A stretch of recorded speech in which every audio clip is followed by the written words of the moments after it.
chat, or to the left of that is the raise your hand. And you can raise your hand, and then we'll call on you. Either Matt or I will call on you to ask a question appropriate time. So either way, Matt and Angie, any other things that we should discuss before getting started? Okay, so, okay, Matt, let's go. All right, I'm going to share the screen.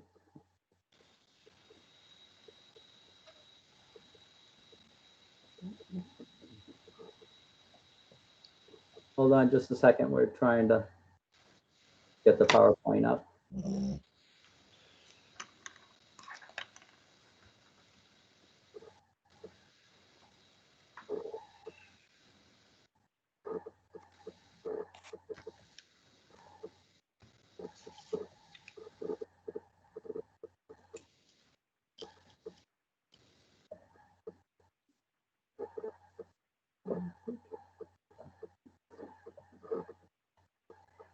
Can everybody see the PowerPoint? No. No.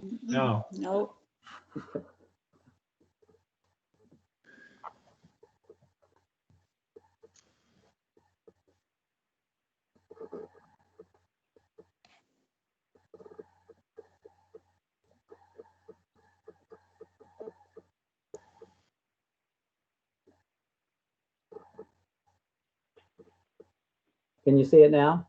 Yes. Yep. Yeah. Okay.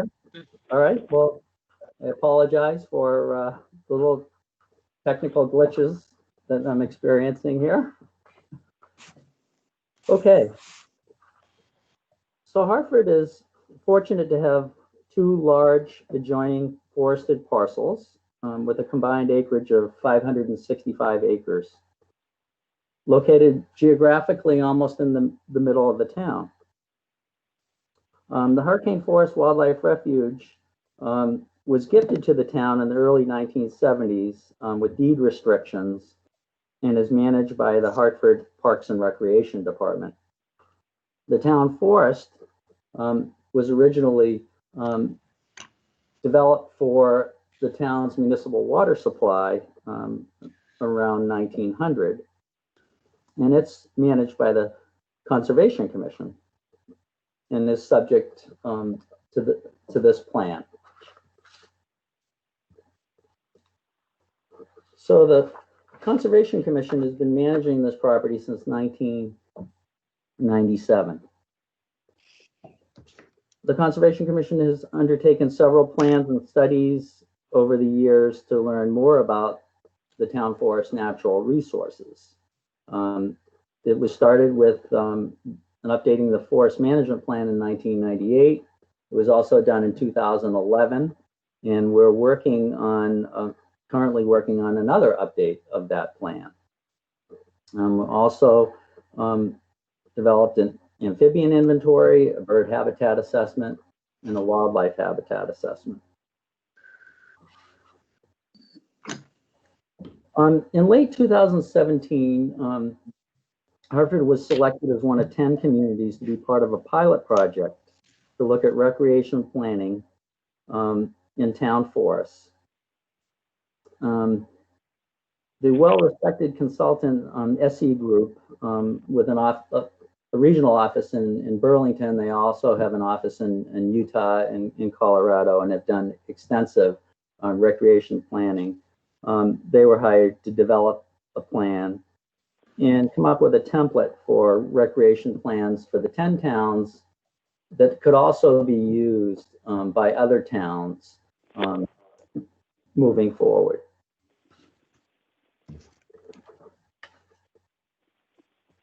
The process included a community survey that had 103 responses.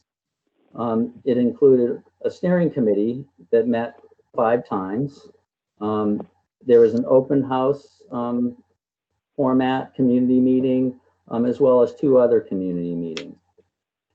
And the draft plan was completed in the fall of 2018 and presented to the select board that November 7th. However, unlike the 2002 recreation management plan, the SE group plan did not address permitted and prohibited uses. So with the SE group recreation plan, there was an emphasis on, trying to develop a management balance for the town forest. And this list here came out of the SE group plan and represented residents' preferences for management. So natural resources and habitat in recreation came out very close at the top, and that was followed by education and demonstration projects, and lastly by timber and forest products. A theme from the plan was a forest, not a park. So the emphasis was really on keeping it a forest and not developing it into a park and maintaining sort of the natural attributes that are so attractive about the property. And also to maintain a healthy balance between stewardship and human use. So this is a map, a trails map of the town forest. And so the town forest is identified in green, the Hurricane Forest Wildlife Refuge is in pink. There are 12.5 miles of recreation trails in the town forest. And there are a wide variety of recreational uses that take place there.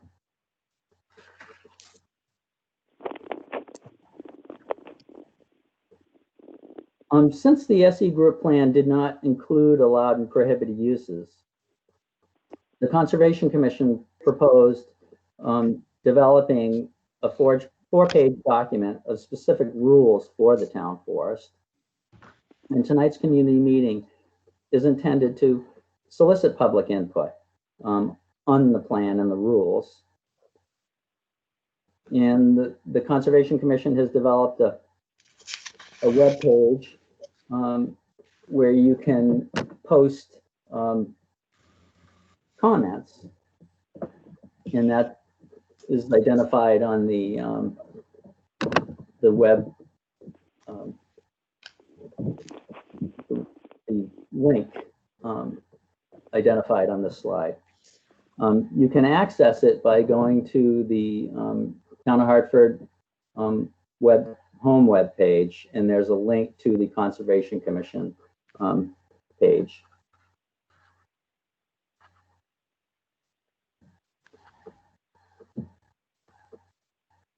While the 2018 SE group plan and process was underway, the town hired the Upper Valley Trails Alliance to do a trails assessment of the town forest, the 12.5 miles of trails. And that assessment is being used and will continue to be used to ensure sustainable trails going into the future. It was used for 2 community work days that were held in 2019. And then this year, due to COVID, there was just a virtual sign up for trails work. And then this summer, the Vermont Youth Conservation Corps was hired to work on 2 of the highest priority trails. A reroute of the Lower Pine Drop Trail, which was a little too steep and needed to be relocated, and also some rehabilitation work on the Goat Trail. At this point, I'll pass it over to Angie Emerson. She's a Conservation Commission member, and she was the chair of the Recreation Planning Steering Committee. Angie? All right, thanks, Matt. As we received the SE group report and its recommendations, we began to wrestle with the question of the relationship between the SE group recreational planning toolkit and all of its information with the 2002 recreation plan that was already in place. And they did not attempt to do the same things, yet they were both addressing use of the town forest. So that got us to thinking, both in terms of recreation, but in larger terms of how can we pull together the many different assessments and studies and plans that were done through the 2000s. And there were numerous of them. How can we pull them together so that we have one resource in one place that can help people understand what the town forest is and how the Conservation Commission is trying to manage it. So we developed an overall concept of this comprehensive plan that would basically have a number of different sections. One would be the history and sort of the composition, sort of the scientific basis of the town forest. Pull together another section that talks about wildlife and habitat, then another section that talks just about recreational use of the town forest, and then another section that would talk about forest management. We decided to start with the section on recreation management because that's with the Southeast Group report, that seemed to be the most in our lap and most pressing place to start. So one of the things that we did in looking at the 2000 rec plan was pull out of it all of the things that deal with like there was description of soil types and some history of the town forest. We pulled that out, and that will go into another section of the town report. It was also clear that because of two significant changes out there, there were some parts of the 2002 plan that needed to be updated, specifically with the draining of the reservoir. Those recreational activities that had to do with bodies of water needed to come out. And obviously the 2002 plan didn't address anything about bicycle, mountain biking in the town forest. It also was, it really did, that 2002 plan attempted to address more issues somewhat broader than just recreation use, but it did attempt to develop the first set of rules and regulations for the town forest. So the first thing we did was try and organize it into sections so that there is a section that says, okay, here's the rules and regulations. When is the park going to operate? Those basic sort of do's and don'ts that you see at every park site.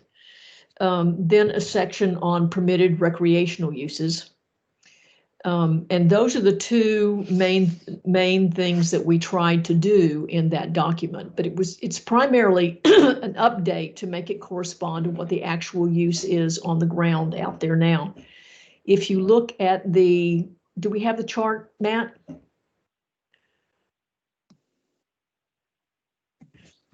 If you look at the chart that compares the use of the 2002 plan and the current plan, there are relatively few changes.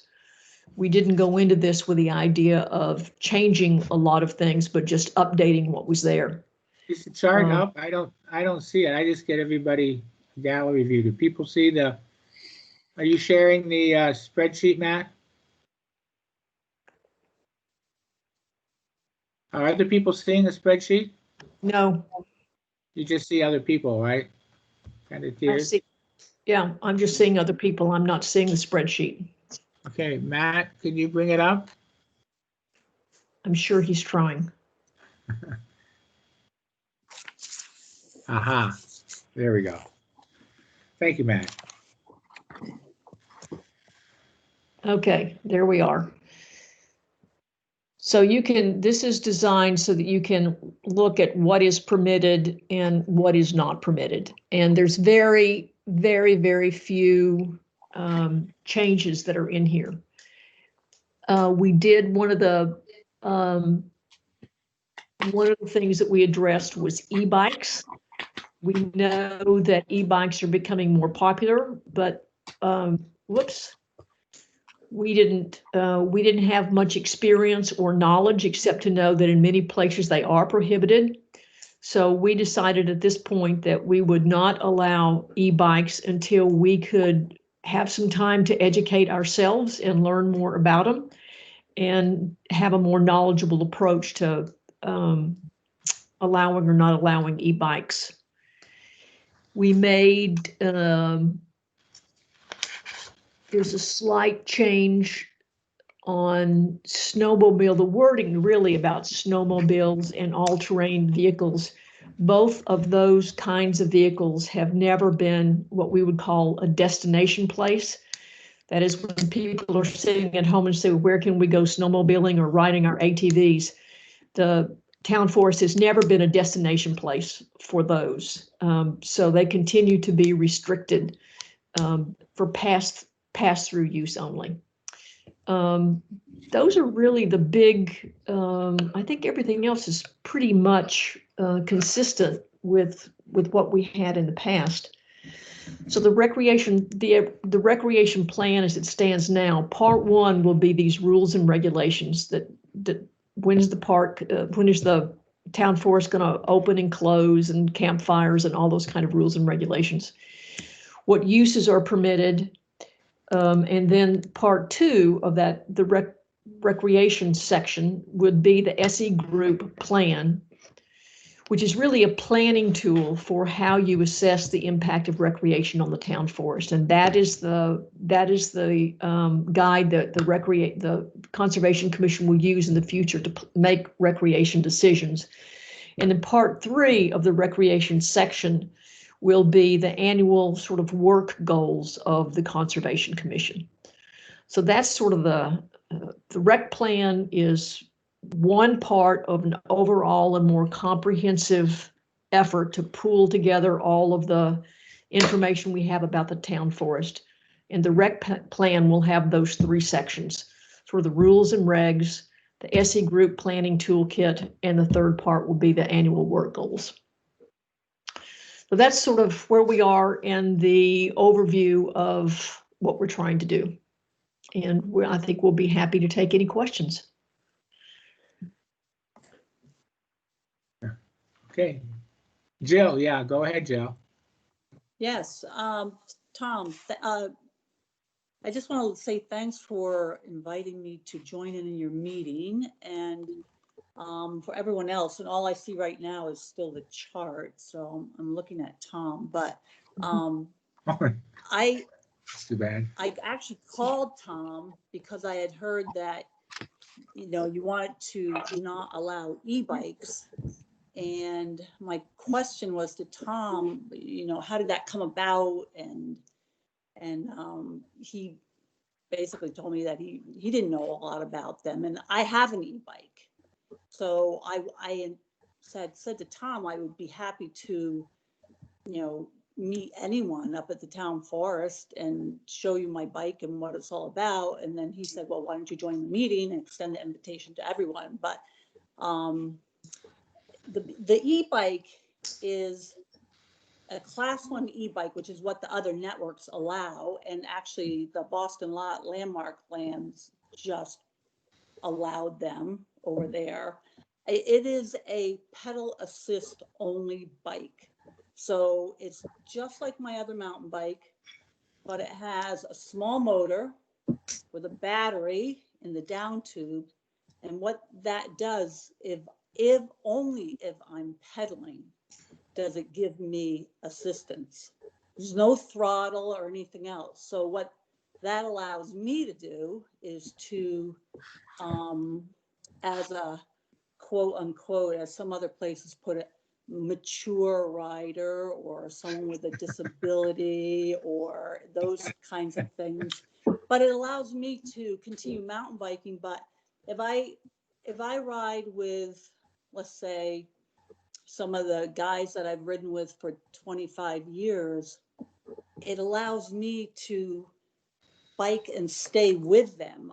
I'm not doing anything different than what they're doing. It's allowing me to ride a little faster and up the hills a little easier so that I can ride with people. And it's no different than riding with, if I were to ride with Anna Shaw and Andy and Sheila, I would be able to ride a little faster and stay with him because it's giving me a little assistance. But that's all it is. It's, there's no throttle, and it does absolutely nothing different to the trails than a regular mountain bike does. And that's why I'd be happy to show anyone what it's all about. It's a lot heavier, I'll grant you that, and you don't want to pedal it without your pedal assist. But other than that, it looks like a mountain bike, and it rides and handles with like a mountain bike, but it gives you, it's a pedal assist only.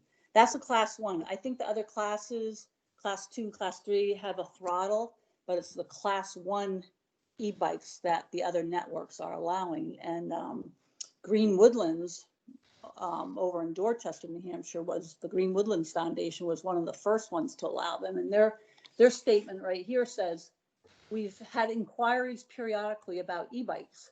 They've come from athletes recovering from injury or illness, mature riders, military vets, and others, people dedicated to the sport who are struggling to find places to ride. We started doing research, talking to people about this evolving technology, how it might fit in with our philosophy here at Green Woodlands Foundation. So after a good deal of research and discussions with our team, as well as other mountain bike organizations, we decided to move forward in allowing class 1 pedal assist e-bikes on our trails this last year. So, they were one of the first ones to do it. And, you've got the landmark Boston Lot trails, you've got Scutney trails locally, you've got Millstone trails in Barre, Vermont, Parker Mountain trails are allowing them. In Woodstock, the Woodstock Area Mountain Bike Association, they have 3 networks, Mount Peg, the Aqueduct Trails, as well as at Suicide 6, and they allow them. And I don't think that they've found that there's any damage or erosion. They haven't had any problems with them at all. So I just wanted to share that with you because, my e-bike is the only bike that I've been able to ride this season. And if I didn't have it, I probably wouldn't have been able, for multiple reasons, been able to be out on my mountain bike, which I've been doing for over 25 years. Well, yeah, thank you, Jill. Like Angie said, I think it's, the commission is unfamiliar with e-bikes. Was the initial reason we didn't have them on there. And I can't, Anna's got something to say. Anna, go ahead and talk. You got your hand up. Oh, you got to unmute yourself, Anna. Can't hear you. Push the unmute button. Okay, sorry about that. I said you knew I would have something to say. We were hoping. So I just want to echo, what Jill's saying. And, I'm on the board of the Upper Valley Mountain Bike Association, and we have spent a good 6 months researching, discussing, talking to NEMBA, talking to VIMBA, talking to numerous trail networks, their trail crews, what kind of impact this is having on the trails. Especially our trail builders were very concerned. And like Jill said, all in all, after 6 months of research and discussions, we've said, you know what, class 1 e-bikes are fine. They're increasing access, especially for adaptive athletes, which is really important to us. And I think Hurricane is a perfect place for it. The trails are actually less technical and would have less trail issues than at Boston Lot. So I think, I would worry very little about additional trail damage. The other thing that's important to know is that class 1 e-bikes only have a maximum, I'm not sure the verbiage is at wattage, Jill, like of 750. So even if the e-bike pedal assist is at its max, I can probably, on a good day, put that outage on my own. Or the guys who are, really good, fast, strong riders, they're putting out the same wattage without the motor as folks who are using a class 1 e-bike are putting out. So they're not going to be spinning out. They're not going to be doing more trail damage than your average rider. The other thing I just wanted to say is, again, when it comes to issues with with biking at all at Hurricane, the UVMBA board this is like kind of all we do is biking. So anytime there are any issues or concerns or questions, the board's available. We like super happy to come talk to you, help educate. Tom, one day there was somebody, I saw you out in the community, you're like, oh, we got an email, like a nasty gram about a mountain biker. It's like, those are the kind of issues the board would love to help out with. Other trail systems, when they have, trail damage or rogue trail building or bad behavior, they reach out to us so we can try to help educate and sort of get to the bottom of what the problems are and try to make the trails better for everybody. Because all of our Upper Valley trails are multi-use trail systems, and we just want to keep everybody on the trails as much as possible. And we certainly don't want to limit riders. And the other thing is the state of New Hampshire just recently passed a law that Class 1 mountain bikes are bicycles and not motorcycles. So even at a state level, there is legislature saying they're bicycles and they should be treated like bicycles. So if you allowed bicycles, you should allow Class 1 e-bikes. Thanks. Who said that, Anna? Where was that from? State of New Hampshire. Oh, It okay. just passed legislation. Oh, it's in the state. It's the state, state yeah. regulate. Okay. Yeah. Okay. Okay. Well, I can only speak for myself. I'll let if the other. I would like to actually try it out. I would like to take you up on your offer, Jill. I mean, Sure. talk to people and read and all this stuff is one thing, but just, getting on it and seeing how it really does. Because I've only been on an e-bike literally for 10 minutes, and it was a throttle assisted one. So it's not the same. So Yeah. No. I don't know. Does anybody else? We have like 6 of the other people on the commission on. Do you? Anybody else want to say anything? John, so I think we definitely will consider it. I don't know if we don't want to approve it at a meeting like this, probably, but I'd like to know, Anna, my understanding is that on Boston Lot, this was going to be a trial use for a year. Is that correct? Yeah, that's correct. And that's mostly, it was sort of the happy medium of, because the trail crew is definitely that was coming from their concern, and fair enough, because they do most of the trail maintenance. So they wanted to just make sure that they weren't going to see increased issues with trail maintenance after a year. And when did this go into effect? Just a couple weeks ago. Okay, thank you. And thank you all for coming with the information. It's been very helpful. The only e-bike I've ever been on was a full throttle, and I was impressed with how fast and easily he can get me up the Hartford Hill. Loaded down with groceries, and I just couldn't see that out in the town forest. So I didn't until I saw Jill's correspondence with Tom. I didn't even know there were different classes of e-bikes. So that's very helpful. Thank you.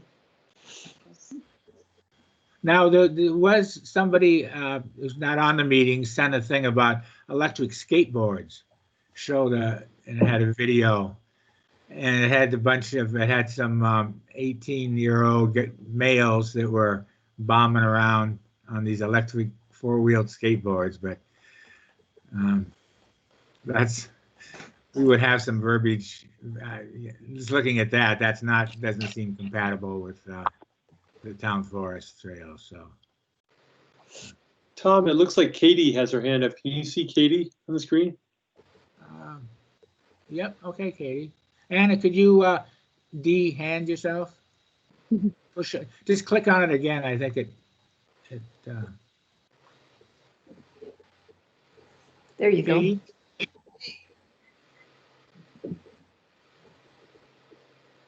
Go ahead, Katie. Are you muted? Katie, you're muted. I love technology.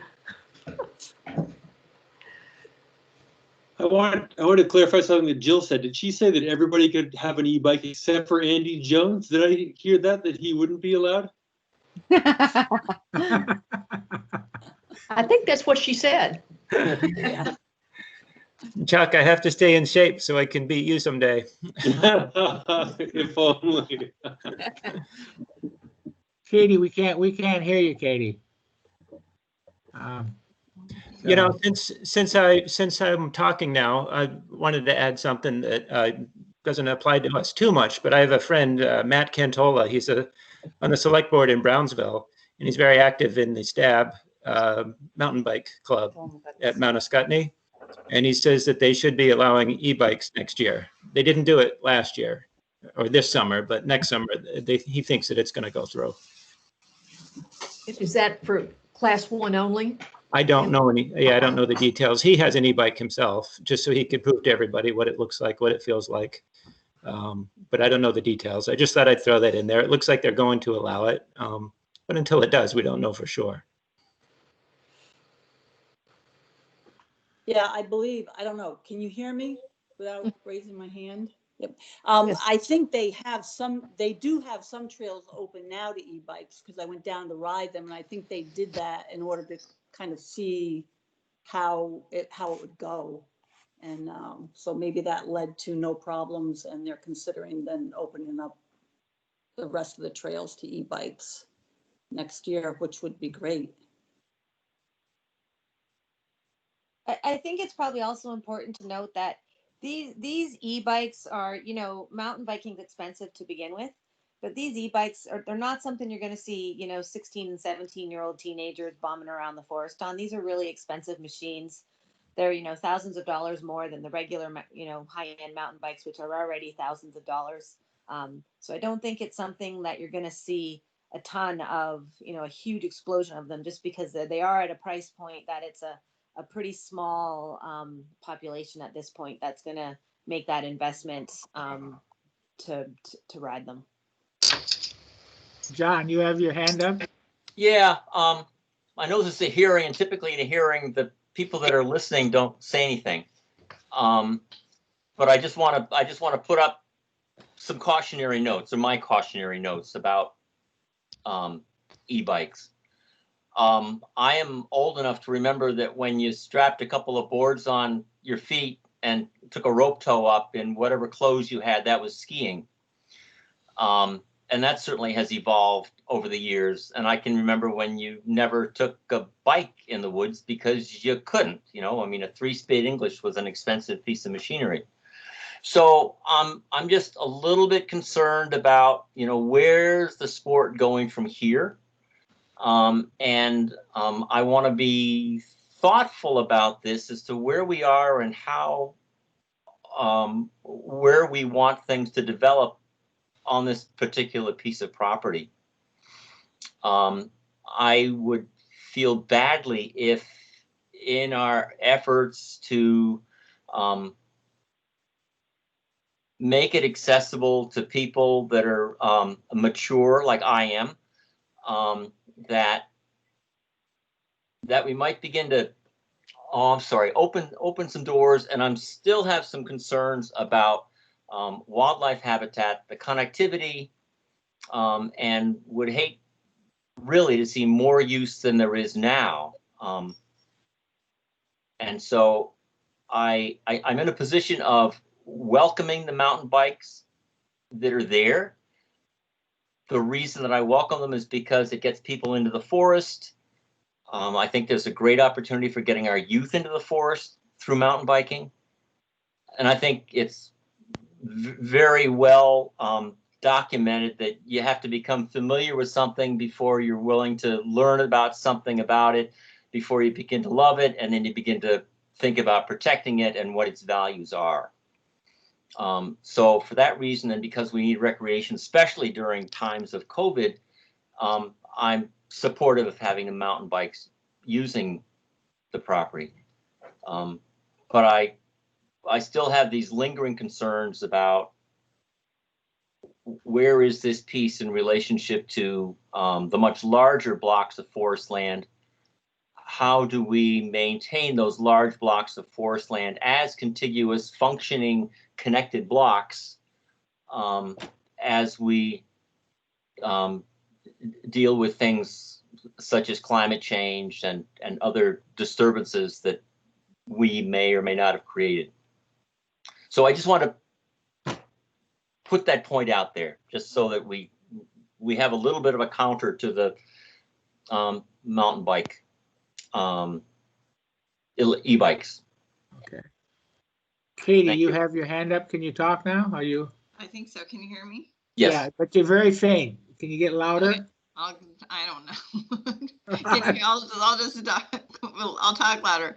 I just wanted a question it looks like on the Greens Woodland site that the e-bikes is also a pilot. Is that correct from what all of you know? So it's a pilot at Greens and it's a pilot at Boston Lot.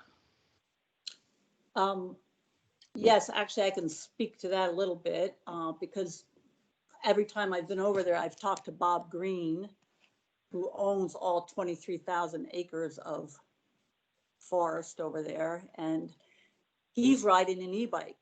And so they're past the pilot stage and they are continuing with allowing e-bikes on the trails. They've had no problems with them at all, he says. And he told me that he was 100% against them for no reason other than they don't allow motorized vehicles. So, I mean, you can go hunt on their property, but if you shoot a deer way out in the woods, you have to be prepared to haul it out. You can't take your truck back there. You can't take your ATV back there or anything. So it's no motorized vehicles back on the woods, back on the trails. They groom miles and miles and miles of cross-country skiing trails, which are free and open to the public. So his daughter, I apparently talked him into trying an e-bike, and yeah, he was an immediate convert. He rides that thing all over, checking on things and parking and this and that, and 100% supportive. So Okay, yeah, thanks, Jill. they're past the pilot stage. Okay, thanks for clarifying. And I do, yeah, and I just wanted to put one other point out there, kind of in the same vein as John, is you know, the Hartford Town Forest is multi-use, like the other trails that Anna mentioned. We also do focus on the conservation aspect of it. It's not recreation only. So we want to keep that in the same playing field when we're talking about considerations for use by all. So thanks. Okay, thank you.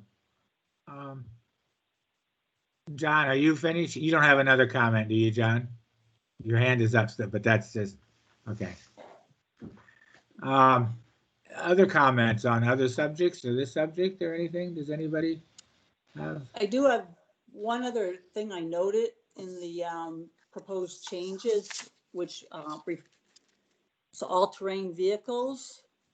So allowed only on Reservoir Road. And I didn't know if you wanted to maybe put something in there that, you know, with exception for trail work, or, you know, with permission, the Conservation Commission or something like that, because, well, Tom, as you know, with the new bridge they built, Wayne used his four-wheeler to bring all that wood down there, and then you guys lugged it up, you know, from the to build the bridge. And if trees are down and people use those main double track trails to get close enough to then walk in with a chainsaw to clear a tree or something like that. So I didn't know if No, that's a good, no, that's, yeah, that's got to be. Wording could take note of that. But the fact of not, now there was, Anna's on the line there, right, Anna? You still on? You know, Tim sent that email about, you know, cutting back on WB. Oh, there's Tim. He just got home. Good evening, folks. Tim, we're talking about ATV use in the Hartford Town Forest. Okay. Give him your opinion. So, not allowing it on the WB Brown Trail and the Moose Brook Trail? West Side Trail, South Side that was used before, those having it just on Reservoir Road? Do you have comments? Yes, I do. Again, I'm at a loss as to why we're making changes when there's been no apparent abuse or damage from ATVs out there. Again, there was a specific reason for those being opened up so that there was access to locals who wanted to get to the pass-through trails. And so, again, as I said in the email, I'm adamantly opposed to closing them unless there's a compelling reason that we need to. This might be a good time to pop in the snow machine, same thing. Well, My hand's up, so. one reason was like on the Moose Brook Trail, there's some structures that aren't sized for ATVs. They would have to be widened. The one bridge is wide enough, but the others aren't. Not the bridges. No. In culverts. I think one of the bridges, if you're referring to the new one that we built, I believe that was on Moose Brook. I mean, most of the time the trail went around it and it's dry a good chunk of the time. But I mean, I'm sure we could come up with a way of dealing with it, or it's not going to be possible to widen the bridge, but even the new bridges that you designed for the WB Brown Trail, that's not wide enough for an ATV. The two 14-foot spans you built last fall. Right. Oh, that's the one. Yeah, I was referring to that one.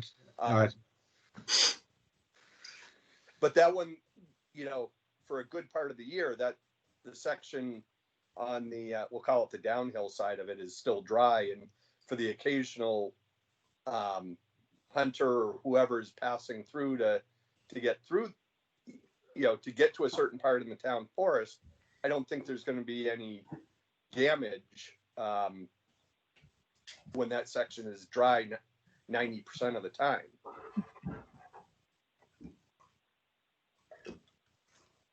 So that would infer a seasonal restriction then on ATVs or something like that. Yeah. I mean, who uses it? You guys know who's using? Are ATVs used much? I mean, you live up there, Andy and Sheila and. I never see an ATV out there, but I have taken mine out there 2 or 3 times just to cut a tree and then buzz home. Mm-hmm. And I don't ask for permission. I just go do it early one morning, and I don't run into any other hikers or dogs or anything. So I do a lot of trail work with my ATV on my own land. So it's all set up. It has a gas can place and an oil can place and a chainsaw place. Yeah. So. But you guys don't see ATVs? I've never seen an ATV out there. During hunting season, we don't go out as much. We have dogs that like to go out with us. So I let the hunters have it for the 3 or 4 weeks a year in November that they would love to have it, when there's a really big trail, I take my ATV out. I know all the trails. So even if it's on a small trail, I know how to get pretty close on the big trails without going off from the WB Brown Trail and the Moose Brook Trail. I can stay on those wide trails and then walk through the woods a little bit to get to that tree. I don't take it on the single track and crash through brush and everything like that. So I've only done that maybe 3 times in 15 years. In fact, I have done it when Sheila did that running race, what's it called? Hurricane Hill. The Hurricane Hill Trail Run, that fundraiser every year. And I remember one year a tree fell down right before the race, and she's like, "You got to get out there." And I took the 4-wheeler pretty far out to get to that tree and buzz on back, because walking would have taken me an hour. So. I guess part of me is saying, there is such little use. I mean, it's not a problem. Why all of a sudden the desire to close things off if it isn't a problem? Yeah, I think. Go ahead, John. I just want to say, I want to, so I got a copy of your email, Tim, and I I think you saw my response to you. But based on your comments that when the recreation plan was originally put together in 2002, that this permitted access for a fairly large group of people that are sort of down where you are near, I don't even know the names of the road there, Vista View, where places on that side enable people to get up and to access sort of longer trails going north and south. I'm fine with that. And without the knowledge that you bring from having participated 18 years ago, we wouldn't know that. So I thank you for your comments. So to ask the question about snowmobiles too, is it the same? Tim, you mentioned snowmobile, you know, and Mary's on the call here. You know, right now we're proposing not allowing snowmobiles on Moose Brook and WB Brown and West Side Loop, having them just on the Wright Farm Trail and Reservoir Road, which are the groom trails. Can I say something here? This is Andy. Are you listening? Okay. I know a lot of guys in the club will unload their trailer at Wright's Farm and get onto the vast trail system from there. And he lets them park in his grassy field next to the barn, and he keeps it plowed and everything. And that's a great service for the club. But I know a lot of people like me don't want a trailer at 8 miles from home when I could put the fast trail system about a mile from home. And so I do use the Mink Brook Trail and WB Brown Trail to get to the vast trail from my house. I have driven it up Reservoir Road, you know, the dirt road, a mile, but that's right after a fresh snowfall. Otherwise, it's snowmobiles aren't made to go on paved areas, and it just beats them all up. There's no lubrication for the track, and they don't have wheels, you know. But I think if you were to close West Side Loop, everybody that gets to the vast trail system from Bliss Road wouldn't have any way to get there.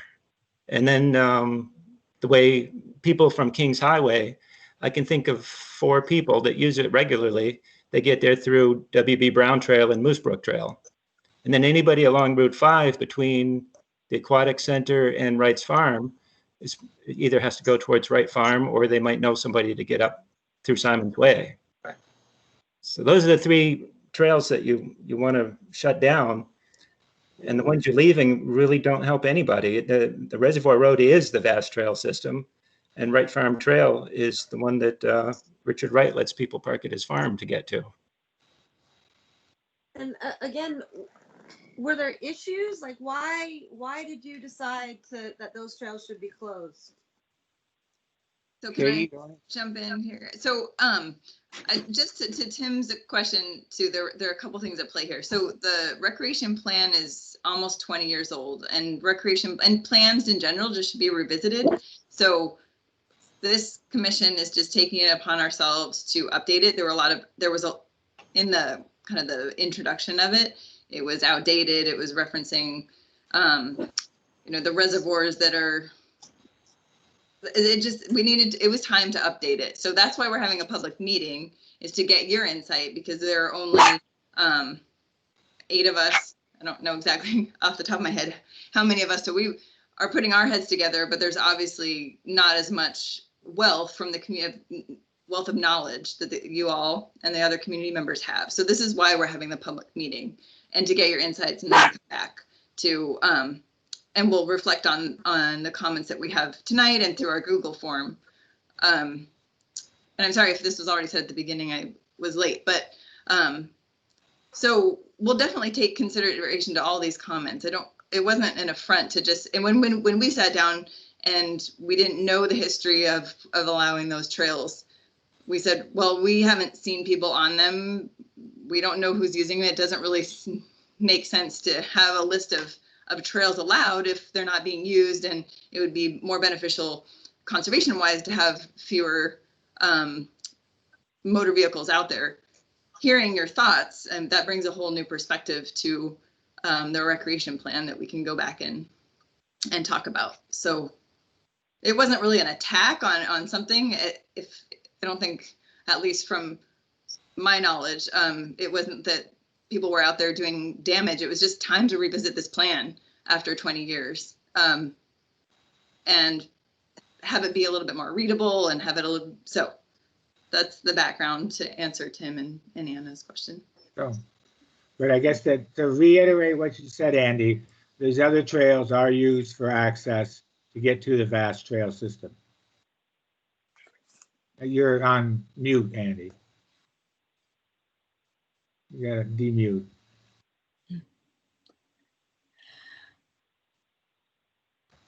Well, Andy, you're on mute, Andy. Am I on mute? So I'm sorry. There we go. Those 4 trails, the WB Brown Trail, the Moose Brook Trail, West Side Trail, and Simon's Way are very wide trails.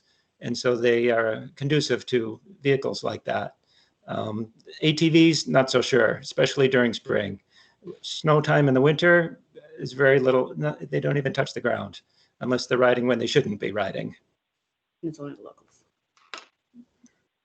And it's just the locals trying to get to the vast trail system. If you want, I don't mind trailering to the parking lot at the end of Reservoir where the kiosk is, but I think the other people would mind who are snowshoeing and cross-country skiing. When they have no place to park because Yeah. trucks and trailers are there. Yeah, Chuck? Yeah, I wanted to speak a little bit. In 2002, when we were working on the plan, I was on the Conservation Commission. And I will say I was not red hot about allowing ATV and snowmobile use. And it felt to me as a commission member that it was a cleaner thing to be able to say yes or no, and no would be a cleaner approach. But at the time, it was clear that there were neighbors who relied on those trails. And so that's how we came up with essentially a compromise to say, hey, this is not a destination where we're wanting people to come and, come and park and play. However, we recognize that it is an important, community access. And I'll say in like the almost 20 years since then, I've hardly ever seen an ATV or a snowmobile off of the vast corridor. And I've sort of come to the view of it's kind of a working solution at the moment, which is to say, we're not promoting it, but for people who it's a, kind of an important linkage, it seems to work pretty well. And as someone who does an ATV or snowmobile, I've never felt that my experience was lessened by that. So I would encourage the commission to maybe rethink that and see if, that kind of local access might be allowed to continue. And perhaps some caveats, maybe we could talk more about some, spring issues with ATVs. It does seem like the facts on the ground with Simon's Way have changed a bit in that the trail is really pretty impassable now below the town forest on Miller and Wright's land. So I haven't seen a snowmobile come up that in forever. So they go up Wright's Farm. Yeah, because you can take Wright's Farm from almost the same spot. So that might be, the conditions might have shifted a little bit there, but yeah, I would encourage the commission to see if there are ways to sort of allow that kind of neighborhood access to continue, and with some sort of a note that, if a problem does develop, that it could be looked at. I was the one who put in the thought on the west side part of the trail, that at one time that was the vast groomed trail. And when everything moved back to Reservoir Road, it seemed pointless to have 2 of them running parallel. And I'm not aware of any private landowners coming down onto the west side one. So it seemed like that should go and keep them on the groomed section. So that's on me. Well, you made the west side one, didn't you? Pardon? Sheila, she hears you. I'm asking Andy. I thought Andy and Oscar Garcia are the one who actually worked on the west side trail for the snowmobiles. No, that was from Reservoir Road towards Bliss Road. Mm-hmm. But it actually crosses west side. at one point. No, Sheila doesn't know the trails that the Yes. snowmobiles use. Or used to. And, Well, Anna, come on. doesn't it not cross our bike trail? It ruined one of the bike trails. I'm pretty sure because they cut this wide swath going Yeah. right through. Right. Now there's a bike trail that goes to the right and then across It it again. parallels. It parallels So it. uphill from Reservoir Road, they parallel. The bike trail and the vast trail parallel each other. And there's signage saying bikes this way, no bikes this way. The landowner doesn't want anything but snowmobiles in the winter when there's snow cover, which is understandable. So, Oh, this is outside the town forest. yes, it's just outside, it goes just outside the town forest. Yeah, I agree with Mary that I don't know anybody on West Side Loop further outside towards, just outside the town forest that's trying to get to the vast trail via that way. Right. There aren't even many houses out there. Right. Correct. Yeah, I could see you saying that that's not needed. Well, on one end of it where it swoops down and really gets very close to the wetlands, it just seemed like, okay, we've moved the trail onto Reservoir. There's nobody that needs to be running right alongside, which was really right next to private property. And some sleds, to avoid the wetness, were going up onto private property. I and other officers within the snowmobile club were getting a lot of complaints. That's why there were signs out there that said, please stay out of that area. It's one of the reasons the trail was moved in the first place. And that has eliminated a lot of those issues. And I said, well, then that one should come off the map. We really don't need snowmobiles there. Yeah, I think that's a good call.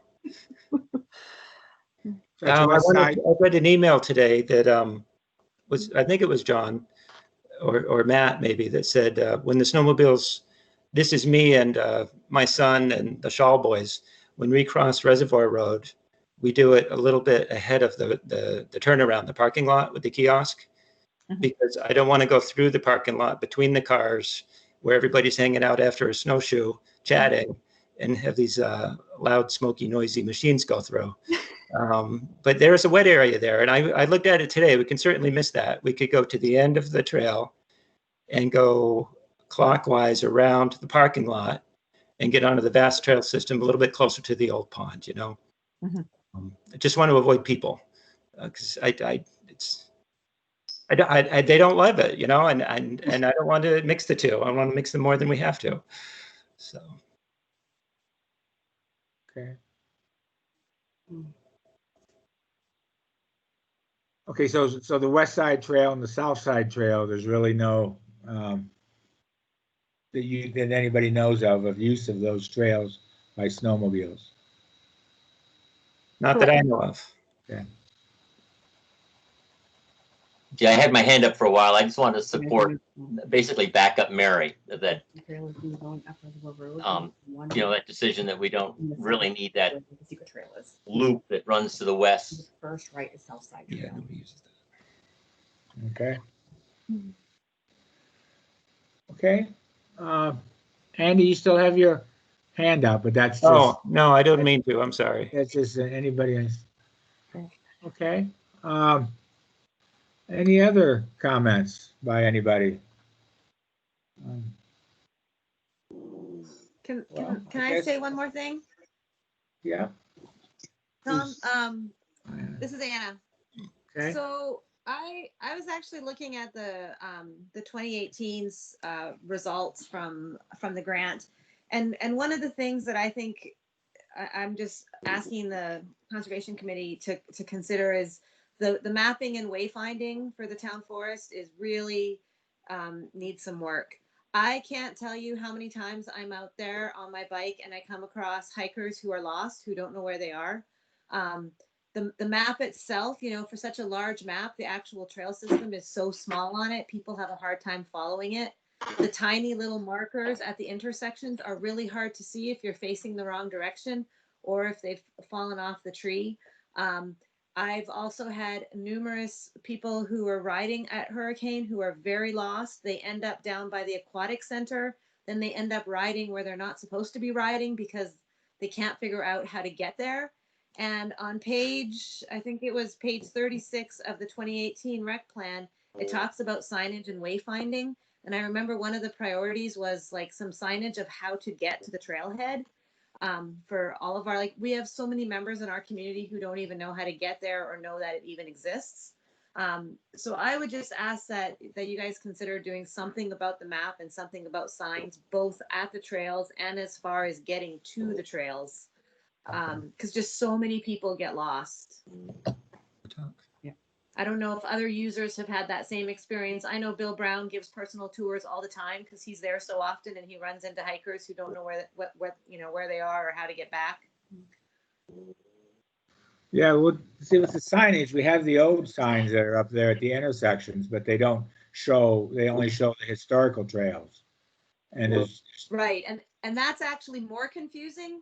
Like, you'll find people at those intersections going, well, which way, what is that? Because there's a whole trail, like the whole Pine Drop, when you come back up onto Moose Brook, that whole really big, wide trail is not on the map. And they're like, well, where did we come from? It's not, because the trail that they walked there on is not even on the map. So those old historic maps are actually part of the problem. Except and it's even too- like up at,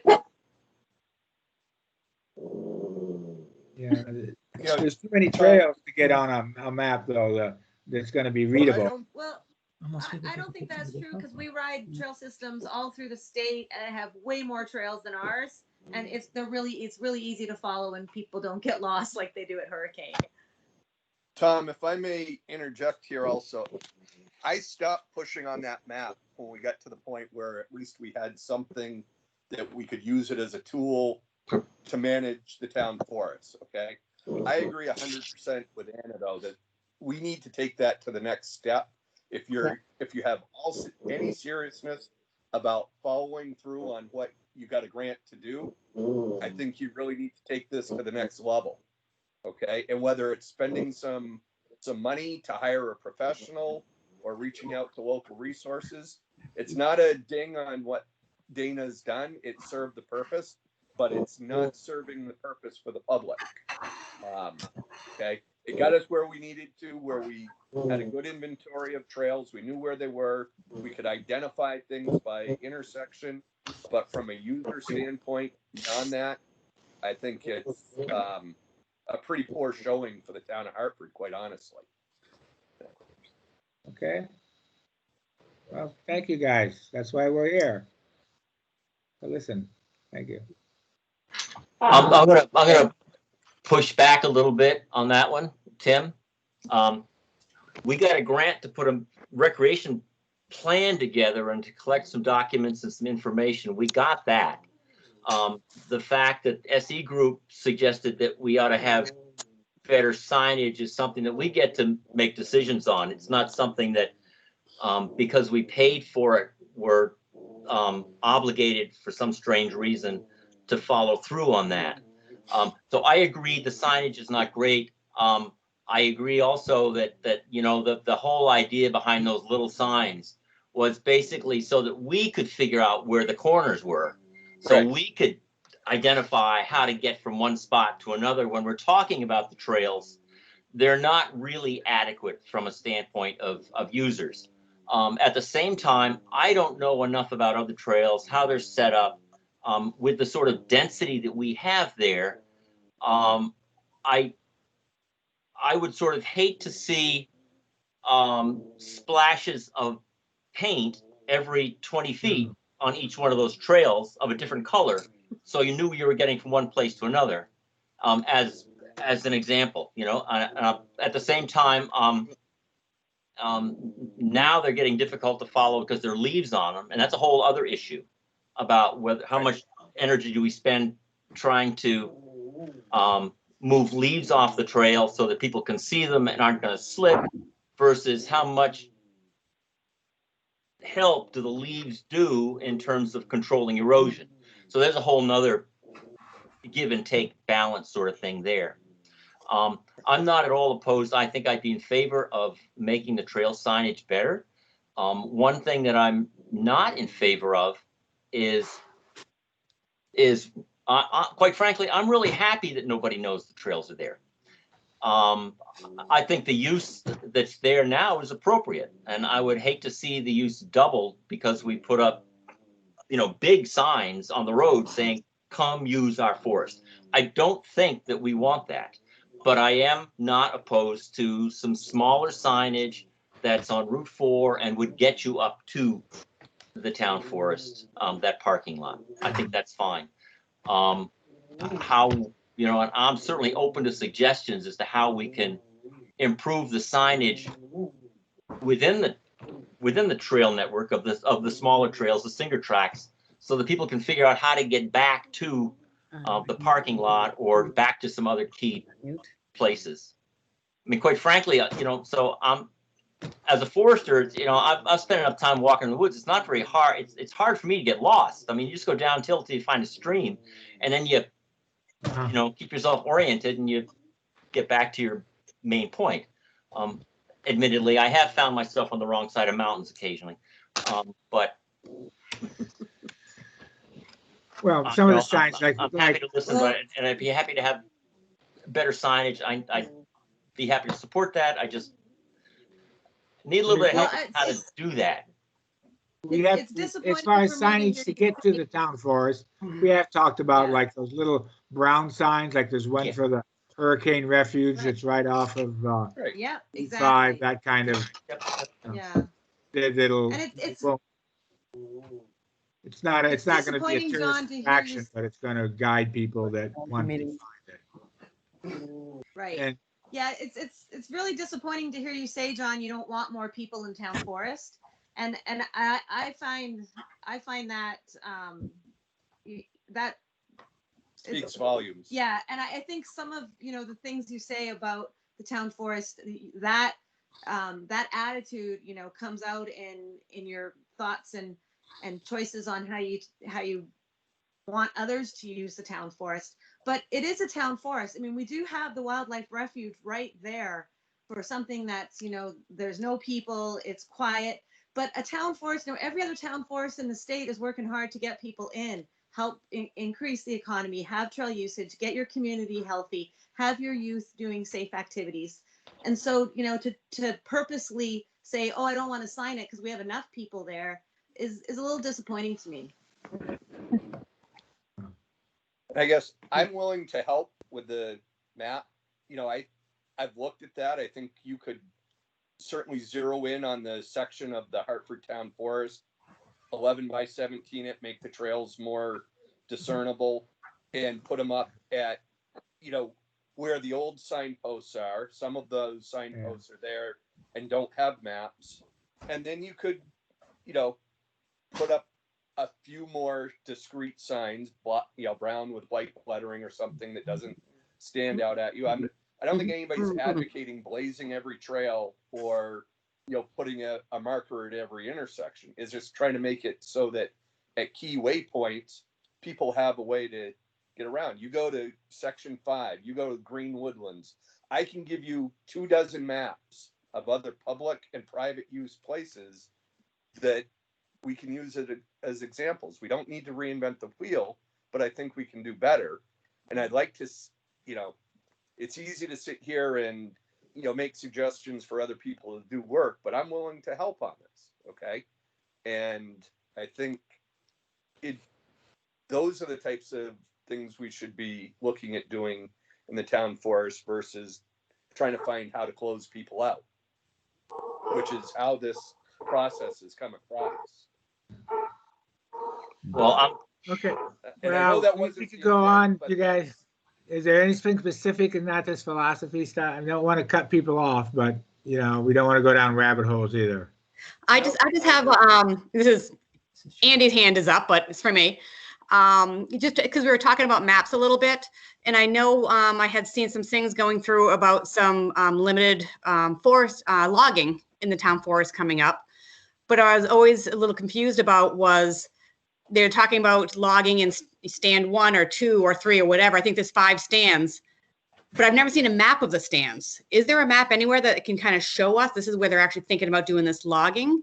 I know there's descriptions of it within the plan, what each stand encompasses, but I've never actually seen a map of each stand. I think it's on the website, Sheila. I It's- I looked through everything pretty darn well, and I could not find a map of where the stands were.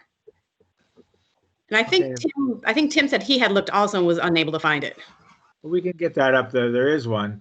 It's an 11 by 17 that shows that gives the numbers, and so you can see it. So Okay, if it's not up there, we'll get that up. great, thank you. Get that posted.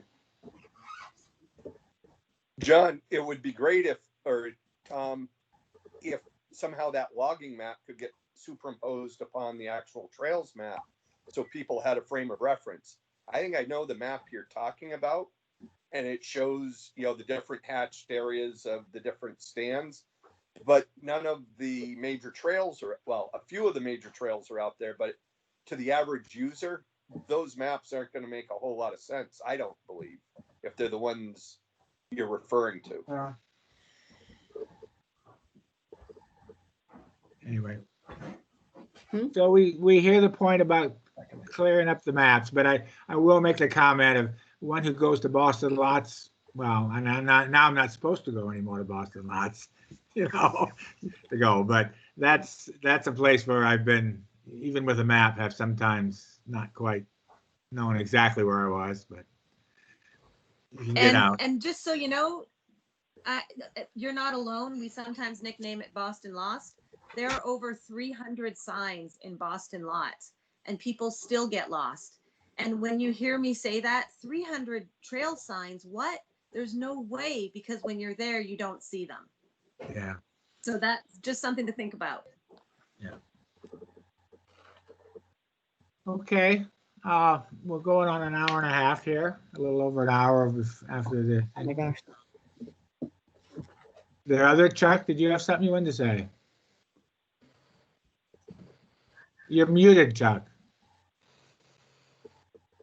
You know, I know this tension has been here for 20 years when you're really the Conservation Commission, you know, the membership has come and gone, and I've been part of that and others have been part of that. And in general, the commission has wanted to have less use and more, more preservation.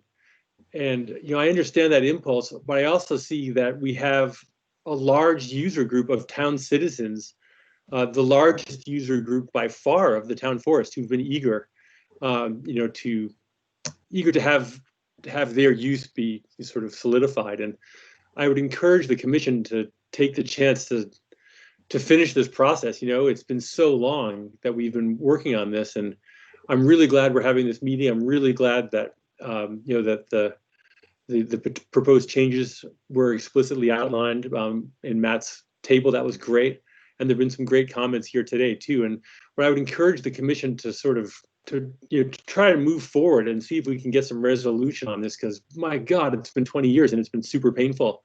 And I think that I understand the members of the commission would love to see less use there. I understand the bikers would like to see more use. And I feel like, you know, it's a public resource. The answer is always going to be up the middle somewhere. And we're kind of in a good spot up the middle right now. And I hope that we can kind of seize this moment and get it done. That was a logic for Matt's slide that he showed the balance scale. If you remember that one, that it had the recreation and the wildlife, the natural resource. I think that's true, Tom. I think, you know, the balance is different in each of our heads, and it's important for all of us to recognize that, right? Like each one of us would manage this forest differently if we owned it ourselves. Right. And so I think, you know, it's recognizing that the balance is not going to be where any one of us thinks it ought to be.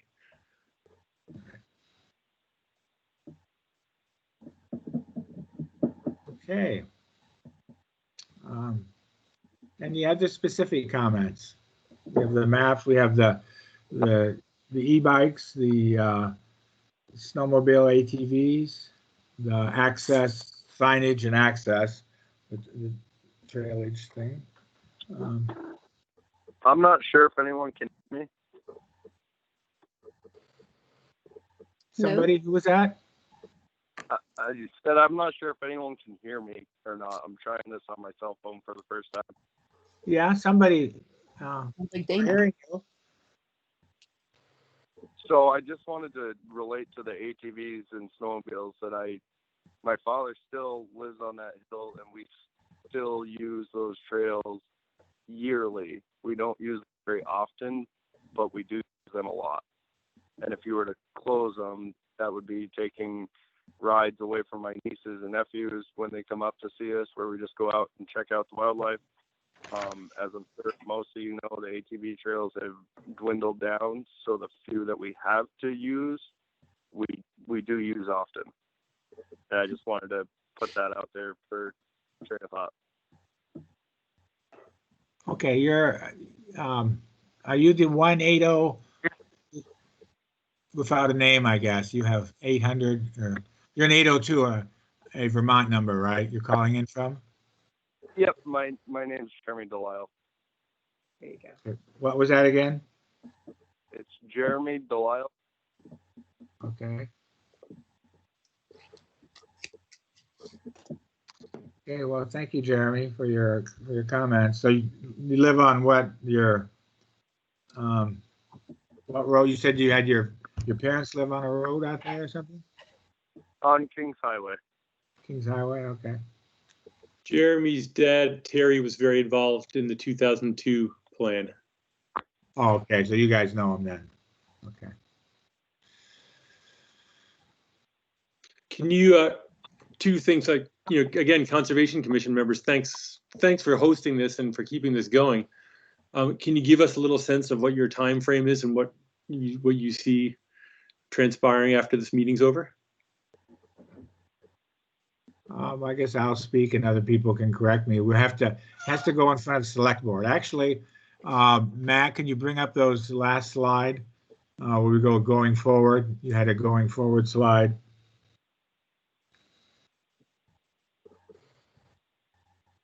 Basically, the next step is to go to the select board with the draft plan for approval.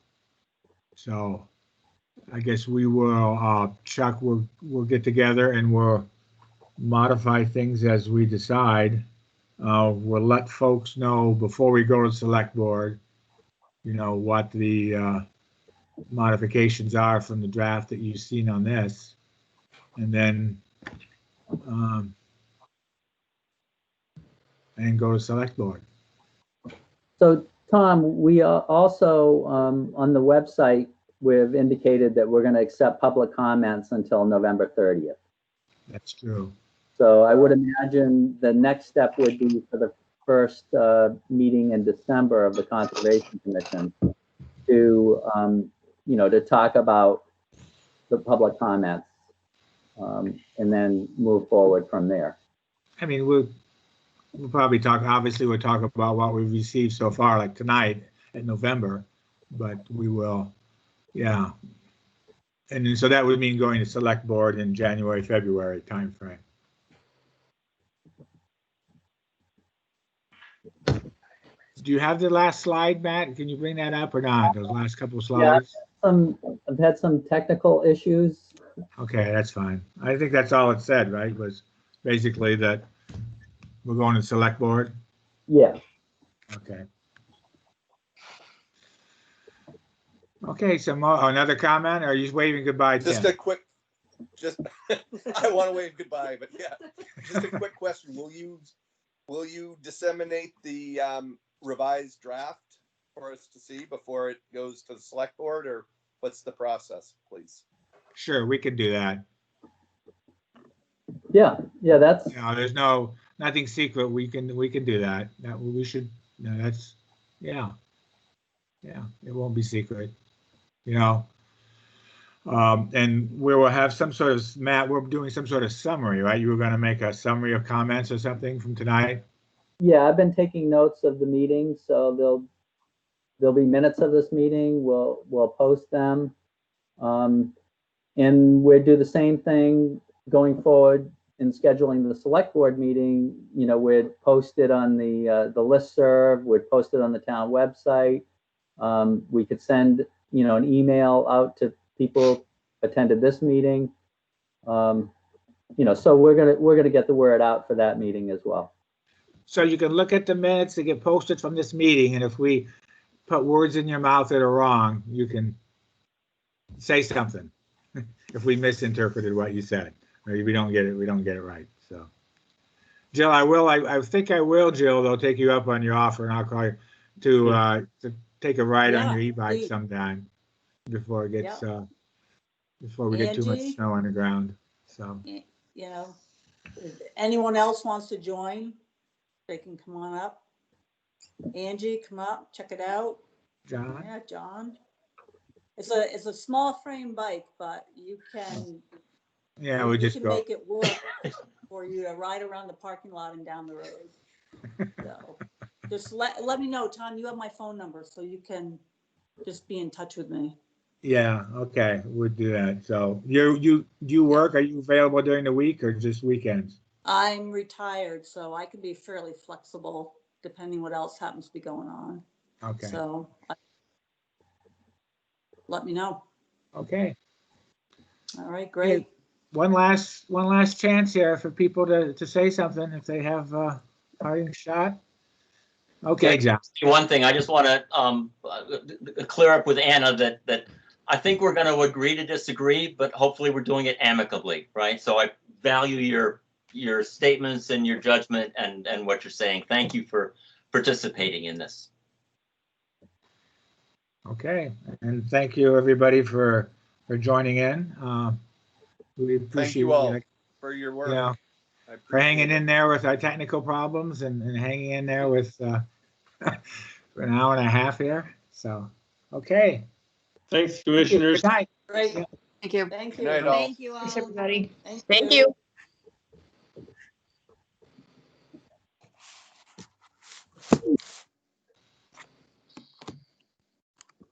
How do I get out of here?